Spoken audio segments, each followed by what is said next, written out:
On the other hand, what if Trish hadn't listened to Darry? What if they didn't go back to the church? Would they have been safe? And would the critics have been happy? Nothing can cure critics of their constant need for relevance, so no, the critics wouldn't have been satisfied. But what would have happened to the Jenners? There are several reasons why traveling down another path may have been a very bad idea. Do you know what those reasons are? Let's take a look at several scenarios for Trish and Darry if they didn't go back to the church. The way home was the direction we last saw the creeper traveling. It continued in the direction of the Jenner home. Was this coincidence? Is it possible the creeper was toying with Trish and Darry? Was it lying in wait a little farther down the fabled East 9, hoping an old Impala would deliver its prey? The creature would never have anticipated the siblings' return to the church. No, it would have expected them to continue down the 9. The creeper wagered they would resume their journey, and it definitely had plans to cross paths with the Jenners again. And for those who don't believe the creeper was interested, don't take our word for it. Listen to the fortune teller. Got something it likes, one of you. And it's not going to stop chasing you until it knows which one.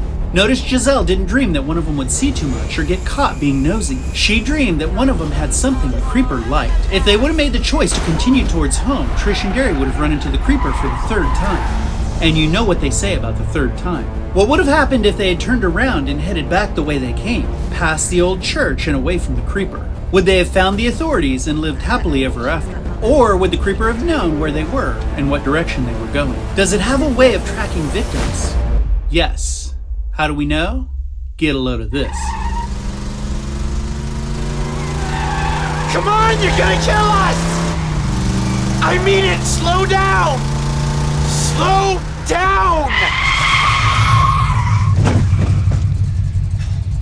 In Jeepers Creepers 3, the creeper made short work of the dirt bike riders. Well, all but one. Red was overcome with fear and rode off, leaving the others behind. Not a bad plan, actually, if you have no morals and no conscience. But the choice to leave early and get a healthy head start didn't keep Red healthy. Once the creeper had the scent, it knew right where Red was. Somehow. It was able to fly directly to Red's location, and it got there quickly. The creeper's ability to track is astonishing. It knew where its truck was when the truck was headed to impound. The creeper had just flown off with Darry and headed to its old factory lair. It would have spent time taking care of Darry, making sure he couldn't get away before it went back for its truck. Yet it still knew right where the impound vehicle was. How?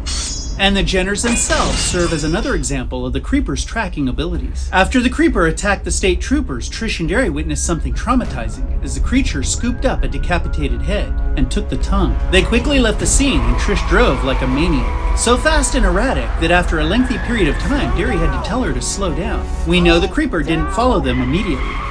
How do we know? It had to finish with Trooper Gideon's tongue, and then it took his head and body back to its truck and loaded them. Despite giving the Jenners a very advantageous head start, it still knew they were at the cat lady's house. How? The same way it knew where Red was.